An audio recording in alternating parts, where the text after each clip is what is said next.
안녕하십니까. 한의학입문TV 강의를 맡은 한의사 이한영입니다. 반갑습니다. 오늘은 그 8편, 조문 8편의 첫 번째 글을 한번 같이 읽어보겠습니다. 오늘이 그 11월 25일인데 아마 이것이 그 유튜브 방송으로 방영될 때는 아마 최소한 한 20일 뒤겠는데 오늘 뭐 속초 그 오후에 이 강풍이 뭐 어마어마합니다. 여러분들 다른 지역에 계신 분들은 어떨지 모르겠지만은 그 속초가 뭐 손바닥만 하더라도 그 바람이 그 부는 길이 있어요. 제가 거처하는데 앞으로 바람이 그 저기 뭐야 설악산에서 이제 내려오는데 뭐 정말 안 겪어본 분들, 저도 지금 11년째 들어가는데 해마다 이때쯤 되면 이제 바람이 불기 시작하는데 길을 걸어갈 수가 없어요. 이 바물고 가도 거짓말 못해서 흙이 입 안으로 들어갈 정도예요. 예, 그 정도로 강풍이 오늘 셉니다. 자, 우리가 첫 번째 한번 조문 보면은 선생이 말하길 병에는 분돈, 토농, 경포, 화사가 있으니 이 네 가지는 모두 경을 따라서 바란다. 자, 우리가 글을 볼 때 사실 경험이 없는 상태에서는 이런 글을 보면은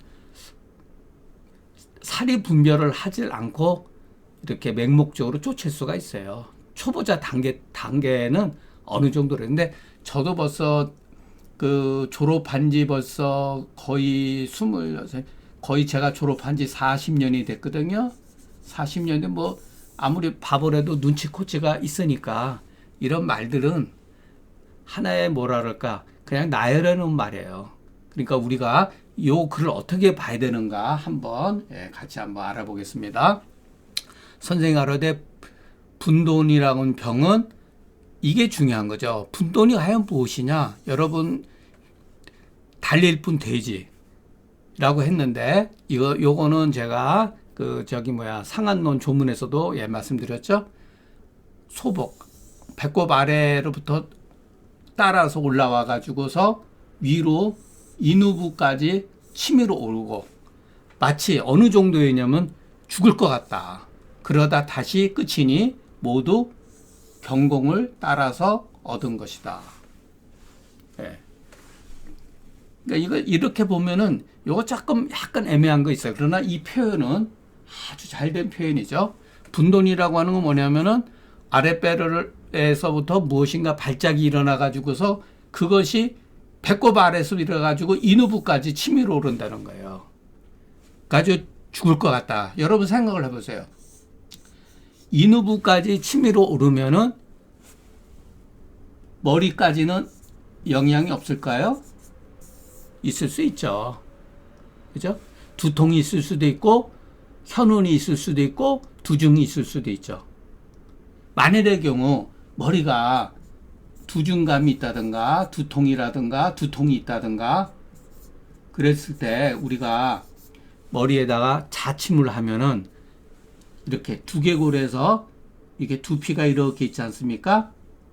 그리고 자침을 했을 때 요 침이 정상적인 사람들, 물론 우리 생머리가 아픈 경우도 있어요. 침이 잘 안 침이 이렇게 깊이 안 들어가는 느낌이 있는데 두개골에서 두피가 이렇게 붕 떠 있는 경우는 자침을 했을 때 한 5mm 정도는 쑥 물컹 들어갈 수가 있어요. 환자는 못 느낀다 하더라도 우리 의사들은 저 머리가 무겁습니다. 그럴 때 그냥 무거운 게 아니라 모중이죠. 이런 것도. 머리에 뭐가 이렇게 씌운 듯한 느낌. 이럴 때 보면은 이게 부풀어 올라와 있는 경우가 있다는 거예요. 그러니까 물컹물컹해요. 침을 백회 주의로 해서 이렇게 십선열 쪽으로 이렇게 백회 중심으로 해서 침을 꽂으면은 침이 약간 쑥쑥 들어가요. 심한 경우는 5mm 보통 한 3mm 이 정도로 그냥 들어가요. 그러면 이 사람이 뭔가 상충증이 있구나. 일본 사람들은 이거를 뇌상충행이라고 그러는데 이런 것의 일환일 수도 있어요. 다 그런 건 아니지만 그러니까 이런 것도 우리가 임상에 있어서 그리고 마치 죽을 것 같다. 이 여파로 일어나는 거죠. 이 여파 때문에. 자, 근데 우리는 이 조문을 어떻게 봐야 될 것이냐. 분동, 토농, 경포, 하사는 하사가 모두 경공으로 인하여 발지자는 지나친 논리다. 이제 그 이유에 대해서 제가 제 경험적으로 봤을 때 이것은 너무 지나치게 경공을 주체로 삼아서 얘기한 것이다. 예, 사실은 그렇지가 않아요. 대체로 병증은, 자, 이것도 제가 잘 쓰는 말이죠. 일반적으로 병증은 서로 원인이 되어서 일어난다. 서로 원인이 일어나서 된다는 게 무슨 뜻일까요, 이게? 병증은 서로 원인이 돼서 일어난다. 이게 바로 병세죠. 예. 병세에 의해서 서로 원인이 되는 거예요. 그래서 이 네 가지 병증은 반드시 경공을 따라서 일어날 수도 있지만 그런 건 아니다. 왜냐하면은 어떤 경우는 분돈이 있으면 이로 인해서 경공이 나타나고, 분돈이 있으면은 경공이라는 게 다른 게 아니에요. 이것도 막연히 정서적인 감정, 정서적인 문제뿐만 아니라 심장의 기질적인 변동이 일어나면서 나타날 수가 있어요. 심계항진이라든가 뭔가 이렇게 두근두근거린다든가 이러면서 공포심을 느끼는 거지, 나 그냥 그런 작용도 없이 공포심을 느끼는 건 아니라는 거예요. 반드시. 그리고 어떤 경우는 반대로 사람이 스트레스 받거나 놀랄 일이 생기면 이것을 인해서 분돈이 발작할 수가 있다는 거예요. 또는 어떤 경우는 화사치료법을 하면은 화기에 의한 치료법에 의해서 잘못됐을 때 망향으로 인해서 경광이 나타날 수도 있어요. 이게 대표적으로 무슨 개지가 용골모려탕이라든가 뭐 개지탕에다가 그 대자석을 쓴다든가 그런 거죠. 이것도 중경수 조문에 나오고 금계일학 조문에도 나와요. 자, 어떤 경우는 농을 토하면서 탈지내면서 조혈이 발작되면서 나타날 수가 있다는 거예요. 분돈증이 나타날 수가 있다는 거예요. 그렇기 때문에 이것은 서로 역학관계로 맺어진 것이지 모두 경공으로 인해서 공포심으로 인해서 나타나는 것은 아니다. 그러니까 나타날 수도 있지만 반드시 이 모든 것이 이것으로만 나타나는 게 아니라 실질적으로는 이 네 가지에 의해서 분돈증 같은 게 나타날 수가 있다. 그러니까 서로 원인이 되어서 나타날 수가 있다. 그런데 자, 그러면 이와 같이 분돈증이 나타난 사람은 어떤 사람일까요? 아무런 근거도 없이 놀래거나 화사치료법을 했다든가 토농했다든가 발안을 과다했다든가 그러면 분돈증이 나타나요? 그렇지 않다는 거예요. 본래 이 사람은 수기가 안에 내재되어 있는 거예요. 본래 이 사람은 체질적인 소인으로 수기가 내재되어 있는 상태에서 어떨 때는 풍한, 어떨 때는 토농, 어떨 때는 경포, 어떨 때는 화사로 인해서 이것이 축축현이 아닌가 막 무엇인가 두근두근거리면서 배꼽 위로 조동한다는 거예요. 이건 본문 뒤에 나와요.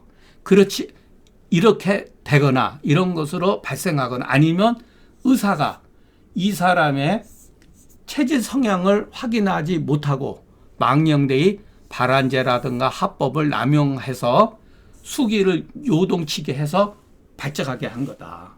고로 심계, 상충, 가슴이 두근거리고 상충하는 것을 일러서 경공이라고 할 수가 있다. 그러니까 하나 우리가 상식적으로 역학적으로 이렇게 공부를 해야지 이것이 다 어느 정도 근거라는 거죠. 아무런 이유도 없이 경공 때문에 이 네 가지가 발생된다는 것은 조금 문제가 있습니다. 이 경우에 보통 영계액 암조탕, 소곤중탕, 시오계지 용골모려탕, 심지어는 백호탕을 쓸 수가 있다. 이것은 그 상황에 의해서 이제 수증 취지하면 되니까. 그러니까 우리가 항상 그 병은 역학관계, 역학적으로 역학관계에서 우리가 이해할 필요가 있다. 역학관계에서. 자, 앞서서 그 분돈으로 이제 어떤 경우는 분돈으로 기가 상하면서 가슴을 때린단 말이에요. 때리고 복통을 일으킬 수 있으며 왕래 한열하면 분동탕으로 치료한다. 분동탕은 감초, 국궁, 청궁, 당귀, 바나, 황금, 뭐 생갈, 작약. 그러니까 여기에 보면은 사물탕의 흔적들이 나타나잖아요. 그죠? 사물탕에다가 예를 들어서 그 뭐 생강, 감초, 여기는 이제 바나가 있지만은 이런 거로 봐서는 우리가 꼭 예를 들어서 연계 감초탕류만 하는 게 아니라 상황에 따라서는 사물탕류로도 이것이 치료가 된다. 사물탕에다가 예를 들어서 황금이라든가 생강, 감초 이런 걸로 봐서는 약간의 억지 논리지만은 사군자탕으로도 된다. 그러면은 알기 쉽게 말해서 그냥 우리가 팔물탕으로도 얼마든지 상황에 따라서 치료가 될 수가 있다. 예. 그러나 저 같은 경우는 예를 들어서 기가 소복에서 일어나서 인후에 저거 하고 그 죽을 것 같은 것을 분돈병이라 하니 기상충용이라고 하는 말은 자 기가 위로 올라가서 가슴을 때리는 것은 일종의 병리 현상이죠. 분돈이란 말은 병명이에요. 대체로 그러니까 확률적으로 말씀드리는 거예요. 확률적으로 마른 사람들 특히 물론 남자 여자 가릴 없이 특히 여자분들 너무 친하시게 마른 사람들은 반드시 복진을 할 때 동계가 있는지 없는지를 확인을 해야 돼요. 재하에 수기가 있어서 분동병이 설사 나타나지 않을지라도 기상충용이 어느 정도 잠재하고 있다는 사실을 우리는 예측을 해야 된다는 거예요. 그러니까 마른 사람이 오면 아무 저기 하는 게 아니라 예를 들어서 마른 사람들은 자, 이 늑골각이 아주 이렇게 예민해요. 이렇게. 이 각도가 이렇게 돼 있을 때, 배꼽이 있을 때 여기 주위를 복진으로 싹 눌러봐야 돼요. 그러면은 물소리가 나는 수도 있어요. 확률적 굉장히 많아요. 예. 그리고 이런 경우 우리가 확인을 해야 된다.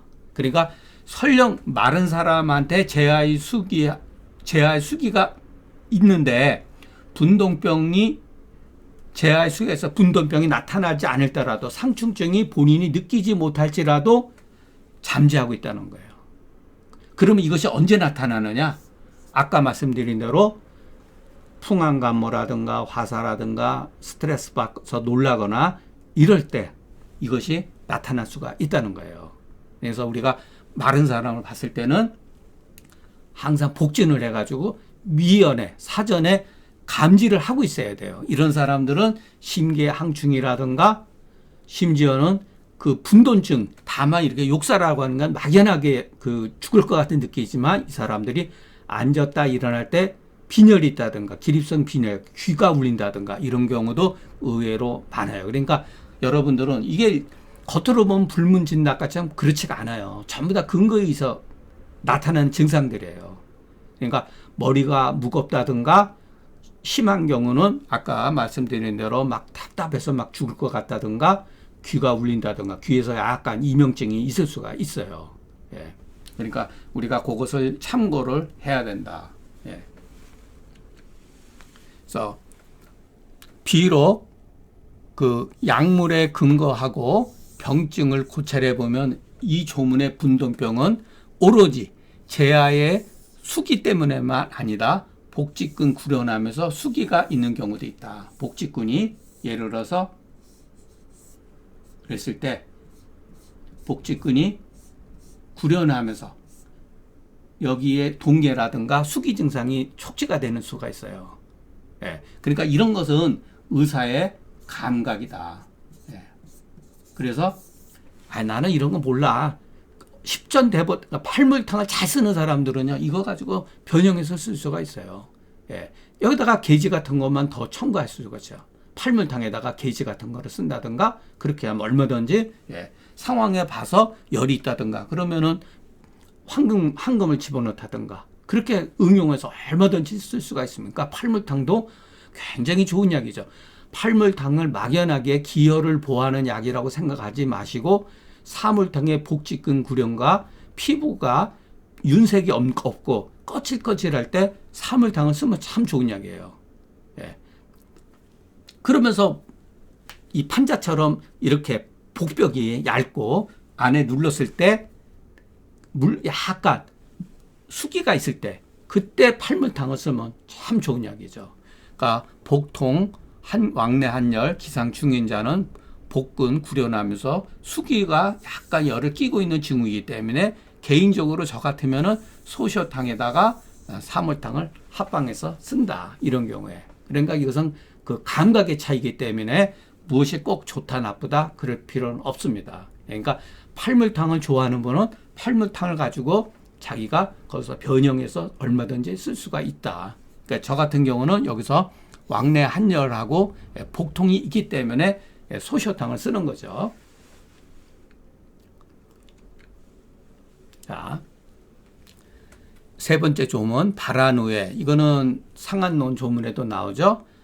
침에다가 불을 붙여가지고 땀을 흘리기. 이건 옛날 고법이니까. 근데 침처가 피하나야 핵기 적자는 반드시 분돈이라고. 그리고 이게 옛날 사람들은 요것도 요즘 하려면은 일종의 그 침노대에 환홍이 돼가지고 염증을 반응이 이렇게 해가지고 일종의 감염이 됐다고 보는 게 맞습니다. 이것도. 그러니까 감염이 돼가지고서 그 분돈증 같이 소복에서부터 일어나가지고 심장에 이르는 경우는 그 뜸뜬 자리 위에다가 침논 자리 위에다가 다시 뜸을 한 장을 떠서 뜨거 계지 가계탕 계지탕에다가 계지를 더 증가시킨 약을 쓰면은 좋다. 예. 요거는 앞에서 그 상한론 조문에서 했기 때문에 이런 정도로 하겠습니다. 자, 하나의 상황 하나의 예로서 일반화하지 말자. 왜냐하면은 침처에 피하는 감염이 된 거죠. 그 핵이 일어나서 붉어서 분돈을 일으킨 경우는 요즘 말하는 세균이 감염된 까닭이니 중경소 조문에 이미 변론했기 때문에 잘 살펴보기 바랍니다. 화겁, 화훈, 소침으로 이거 다 옛날에 고법이죠. 발안지제만 고법이 아니고 훈증이라든가 땀, 그 침에다가 불을 당긴다든가 지금도 그런 거 쓰죠. 예, 이로 인해서 분돈의 어떤 증상이 나타나는 것은 대체적으로 계지탕류를 쓰니 왜 그런가 다른 그 사람이 체질적인 소인이에요. 그 사람이 본래 망양인 환자이기 때문이라는 거죠. 체질적인 소인으로 봤을 때.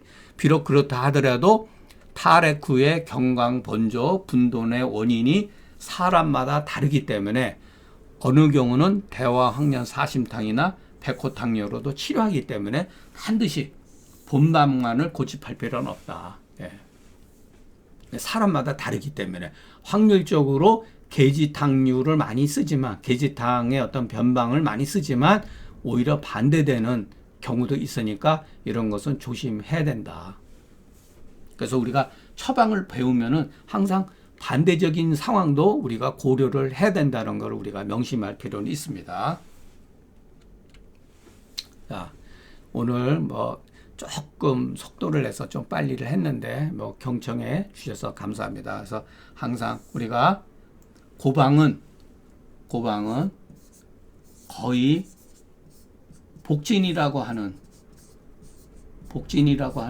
이 근거를 통해서 처방이 만들어졌다는 사실을 항상 우리가 염두에 해야 됩니다. 그러니까 우리가 환자를 봤을 때 벌써 환자가 얼굴이 시커멓고 뚱뚱하고 이런 사람들은 막 열이 그냥 막 조열에 의해 가지고 행사이 되면은 막 체격이 그냥 막 터질 것 같은 사람들은 참 진짜 방풍통성산유를 쓴다든가 몸이 마른 사람든가 벌써 이미 우리가 환자를 대면하면은 진찰하기 전에 예후 짐작을 하고서 환자를 봐야 돼요. 예. 막연하게 이 사람은 흉만이 있을 것 같다. 흉욕권만 있을 것 같다. 그 재하유 수기가 있을 것 같다. 심하유 수기가 있을 것 같다라고 짐작을 하면서 환자한테 이 예후를 하나하나씩 물어가면서 따져야 돼요. 그래서 우리가 기본적으로 중경소 조문의 이러한 증상들을 숙지해야 되는 이유는 바로 이런 것들이 전부 다 관계를 맺